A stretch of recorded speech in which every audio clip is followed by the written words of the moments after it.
guys, welcome back to my YouTube channel. Thank you so much for joining me today. So what I'm gonna cover today is essentially a sheeting shift. So we call a sheeting shift the shift where you use the sheeter. So it's called lamination also.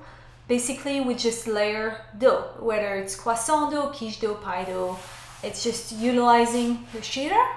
About once or twice a week, I cover that shift. Usually my day starts with other things like loading the truck and making sure everything gets to all the right locations, make sure that all the stores are open well, touch base with everybody. Sometimes we do a team meeting early in the morning, so I don't really always get to sheet as soon as I get to work. So it usually takes me about 2 or 3 hours to actually get into the work that needs to be done. So right now you can see that I start sheeting. It's probably about 7:30 a.m. by the time I can get that going. So this is our croissant dough. I am sheeting it with butter. The dough that I'm unrolling right now is basically already folded, but I'll go later over how I make the folds and all that fun stuff. For this dough specifically, I'm doing a butter croissant. Fold the dough in half and then I cut the half and then I refold it in half. So when I cut the triangle shape for the croissant, I'm a lot more efficient. I cut 2 at the time of 1. I always try to have the almond croissant and the butter croissant be about 100 grams. So right now I'm cutting triangles, and every now and then I'll double check that my triangles are 100 grams. So the reason why I still double check with the weight, although I have a specific settings on my sheeter that I layer to a certain thickness, it's still a little bit of a margin that you could be a tiny little bit inconsistent on. And so even if I'm pretty consistent with the size of my triangle, sometimes if my dough is a little bit thinner or thicker, then the dough is not going to be the right weight. And I like to focus more on weight than exactly on size. So right now I'm going through the process of incorporating butter in the croissant dough. So I had the dough that had to sit overnight, and I'm just getting the butter in there and then making my folds. So here at GL Patisserie we do 2 folds. The first fold is always a double fold and the second fold is a single fold. So the double fold is 3/4, 1/4 and then folded in half, and the single fold is 1/3 and 1/3. During the sheeting shift, I usually do 4 or 5 batons of butter croissant, and that's why it looks a little bit repetitive at the moment. It's just because I'm just trying to rock through so many butter croissants for the day. And so each baton makes about 35 to 40 butter croissants. So right now it's kind of just what I'm rolling and getting ready for the next day. Usually on the weekends we'll have a significant quantity of butter and chocolate for the weekend, so we'll probably double that, but on a regular Wednesday that's sufficient enough. Now that I've sheeted most of my butter, I need to make some dough.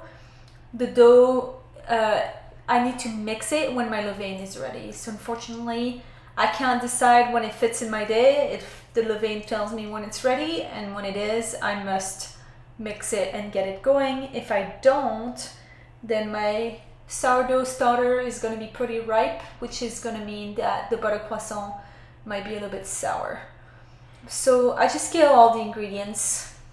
We have butter, sugar, salt, we have milk, water, eggs, and then we have flour, of course. So on that day I made 2 batches of 12 batons for the next day.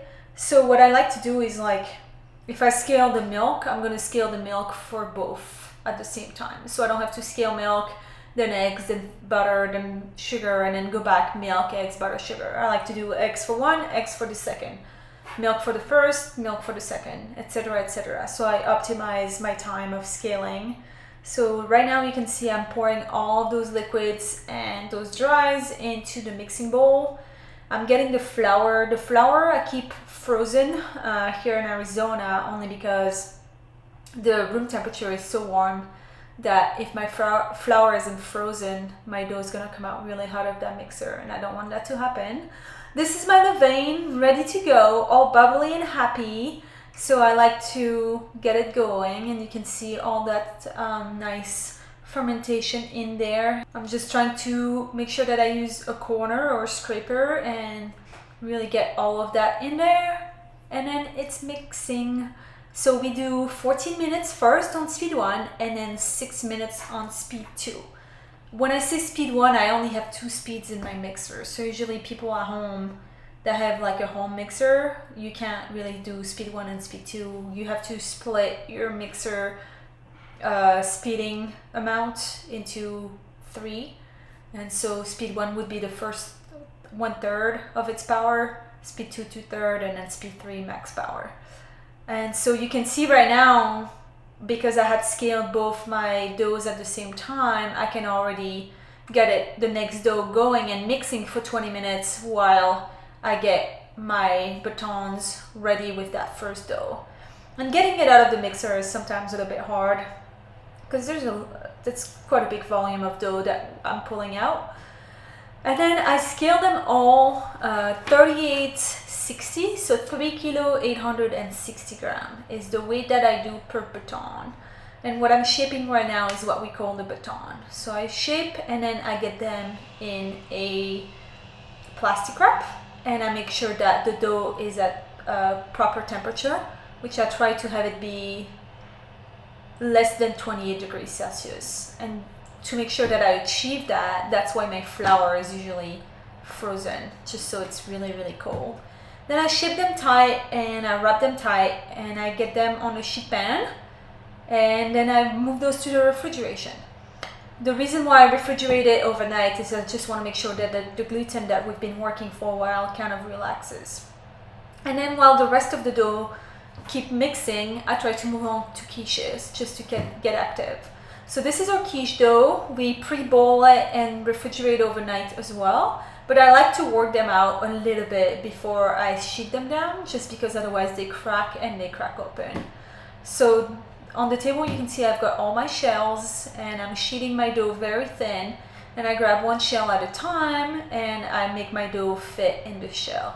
I always try to make sure that the dough really cover that bottom corner. I don't want it to be pulled too much outside, because otherwise when it bakes it's gonna shrink. So I want to make sure that I have all the dough necessary inside, at the base, on the corners, and around the edges, that it won't shrink and will stay up the whole time. And then I just cut the excess dough and I use it on my next bowl of dough, just so I don't waste it and it gives me a little bit of extra to work with. And I'll just work on the next bowl of dough and I incorporate that leftover and I sheet it down again.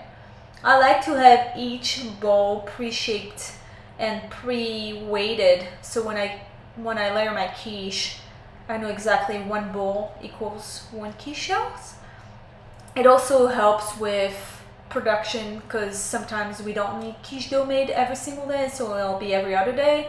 But for us to know that, we can look at the bowls and say, oh, we have that many quiche shells still that we can sheet out of that dough. But it used to be one big mass of dough, and then we would have no idea, oh well, I can still make that many quiche shells out of that. So I like to have it pre-portioned.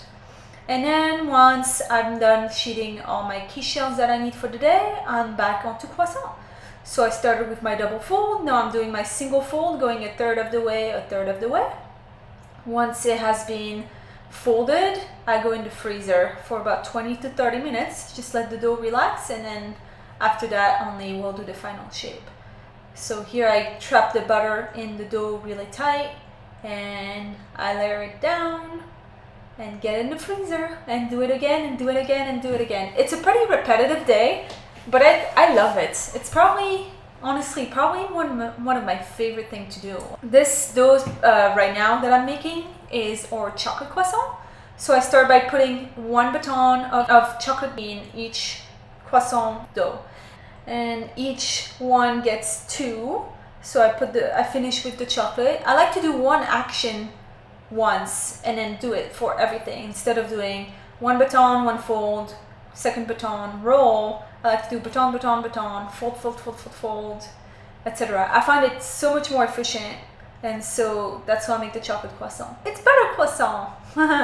Surprise! So I kept my triangle again. You can't see on this one, but I had a scale and everything was good. Those are gonna be ham and cheese croissant actually. So the reason why I unfold them versus when the butter croissant was just staying folded together and then split as I shaped it was because I need to scoop my bechamel. And so it's easier when they're all flat out and I can just scoop, scoop, scoop. So the bechamel is made in-house, and we just do 1 scoop of bechamel in each. And we use the purple scoop. Our reference is the color of the scoop. And then we go ahead and we have smoked ham of the bone that we put 1 slice of ham in each. And we move on to Swiss. The Swiss is, we buy a big block of Swiss and we cut it ourselves. And then I just roll all of them and place them on the sheet pan. So on this croissant, I am making what we call the pain au raisin, which is a raisin roll. It's also called escargot. Escargot is snail in French. And so it's called snail because it's like rolled up on itself. So we have our house-made vanilla pastry cream, and so we layer that evenly and just cover it with raisins. I like to put a lot of raisins in there. You can also soak your raisins. It's pretty good. I haven't noticed that much of a difference when we soak them. I would soak them if you're gonna flavor soak them. So I wouldn't soak them in water just to soak them. I would soak them in orange juice or cinnamon syrup or something like that. Then it's really cool. Once it's all rolled up, I like to roll towards me rather than away from me, but I've seen people do either and they both work. So whatever works for you. I cut 4 centimeters strip, and I don't know if you could see, but I was actually using a ruler to do that. So it allows me to stay a lot more consistent. And then what I do is I tuck that little last piece of roll under the croissant. Once I have all the croissants ready for the next day in the refrigeration, they're gonna stay there overnight. And my night baker is going to start proofing them and baking them around 11 p.m., 12 a.m., getting everything proofed and in the oven for them to be ready at 6 a.m. for our store to open. So this is a day in my life when I need to cover a sheeting shift. I hope you enjoyed the video. Thanks guys.